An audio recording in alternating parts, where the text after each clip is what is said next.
राजकारणात कधी-कधी अशी वेळ येते की जिंकूनही पराभव झाल्यासारखं वाटतंय आणि हरूनही काही जण आपली चाल पुढे सरकवत असतात. सध्या महाराष्ट्रातील जिल्हा परिषद निवडणुकीनंतर नेमकीच अशी एक विचित्र आणि गुंतागुंतीची आणि थोडीशी धक्कादायक परिस्थिती पाहायला मिळाली आहे. आणि चर्चेचा केंद्रबिंदू आहे राष्ट्रवादी शरद पवार गट आणि अजित पवार गट. जिल्हा परिषद निवडणुकीपूर्वी राजकीय वर्तुळात एक मोठी चर्चा होती की दोन्ही राष्ट्रवादी काँग्रेसचे गट पुन्हा एकत्र येणार का? विलिनीकरणाची प्रक्रिया सुरू आहे का? काही जण म्हणत होते की हा पहिला टप्पा आहे, पण काही जण म्हणत होते की हे फक्त निवडणुकीपूर्व तडजोड आहे. पण प्रत्यक्षात जे घडलं त्यानं मात्र अनेकांना विचारात पाडलंय. राज्यातील कदाचित ही पहिली वेळ असेल जिथे शरद पवार गटानं स्वतःची उमेदवारी दुसऱ्या पक्षाच्या चिन्हावर म्हणजे अजित पवारांच्या गटाच्या राष्ट्रवादीच्या घड्याळ्यावर या चिन्हावर उभे केलेत. म्हणजेच अधिकृत प्रवेश न करता पण अधिकृत चिन्हावर, म्हणजेच प्रचारात तुतारीचा झेंडा आणि मतपत्रिकेवर घड्याळ, पण रयाला राजकीय प्रयोग मनाचा की रणनीती हे अजून तरी स्पष्ट नाहीत.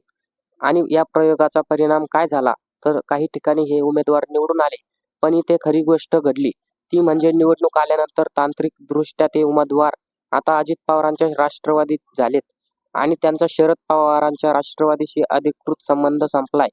आणि याचं सर्वात मोठं उदाहरण म्हणजे हर्षवर्धन पाटील यांची मुलगी अंकिता पाटील. अंकिता पाटील या घड्याळ चिन्हावर निवडून आल्या म्हणजे आता त्यांची ओळख अधिकृतरित्या अजित पवार गटाशी जोडली. तर याचं दुसरं उदाहरण म्हणजे माजी आमदार अशोक बापू पवार यांच्या पत्नी शिरूर विधानसभा मतदारसंघातील मांडगण पराठा वडगाव रसाई जिल्हा परिषद गटातून घड्याळ चिन्हावर निवडून आल्या. त्यांच्या विजयासाठी खासदार अमोल कोल्हे, आमदार रोहित पवार यांनी जोरदार प्रचार केला होता.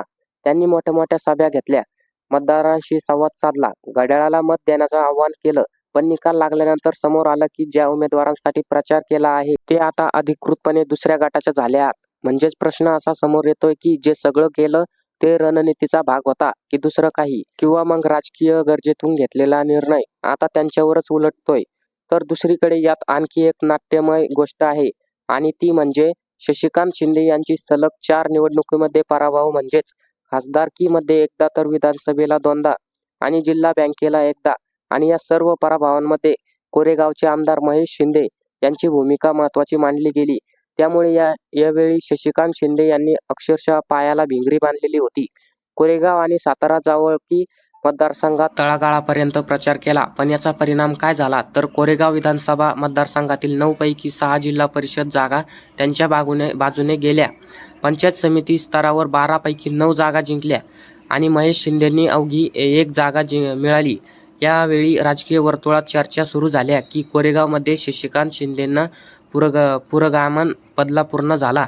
पण हा आनंद फार काळ टिकला नाही, कारण विजयी झालेला सर्व उमेदवार घड्याळ चिन्हावर लढले आणि तांत्रिकदृष्ट्या ते आता अजित पवार गटाचे झालेत.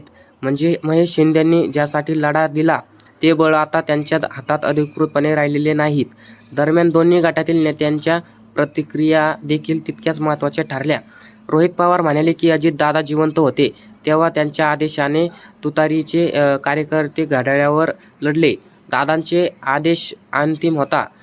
आता ते निवडून आले आहेत, त्यामुळे ज्या पक्षातून ते आलेत त्या पक्षानं त्यांची काळजी घ्यावी. म्हणजेच त्यांनी मान्य केले की हा निर्णय त्यावेळी परिस्थितीनुसार घेतला होता, पण आता त्याचे परिणाम स्वीकारावे लागणार नाही. तर दुसरीकडे राजकुमार वडोलो यांनी म्हटलं की ज्या ठिकाणी तुतारी आणि घड्याळ एकत्र लढले तिथे स्थानिक नेते निर्णय घेतील, कारण परिस्थितीनुसार निर्णय होत असतो.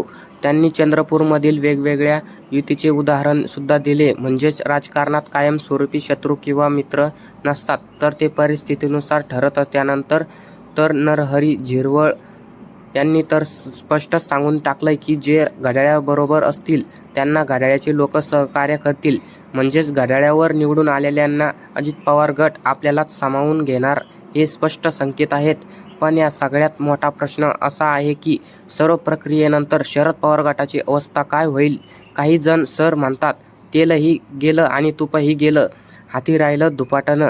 कारण उमेदवारांना जिंकलेलं पण अधिकृत बळ दुसऱ्या गटाकडे गेलं. संघटना उभारलं, प्रचार केलं, पण सदस्य संख्या कागदावर वाढली ती प्रतिस्पर्धी गटाची. पण खरंच ही रणनीती होती का, की राजकीय तडजोडीची साईड इफेक्ट, की भविष्यातील विलिनीकरणाचे अजूनही भाग आहे? हे येणारा काळच सांगेल. पण एक गोष्ट नक्की आहे की या जिल्हा परिषद निवडणुकीनं राष्ट्रवादीच्या दोन्ही गटामधील नातं अधिक गुंतागुंतीचं केलंय. बरोबर वर एकत्र लढाई आतून वेगवेगळं अस्तित्व दिसून येतंय.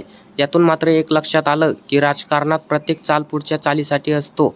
या निवडणुकीत कोण पुढे गेला आणि कोण मागे राहिला हे केवळ आकड्यांवरून ठरत नाही, तर ते प्रभावानंतर निर्णयावर आणि अधिकृत ओळखीवर ठरतं.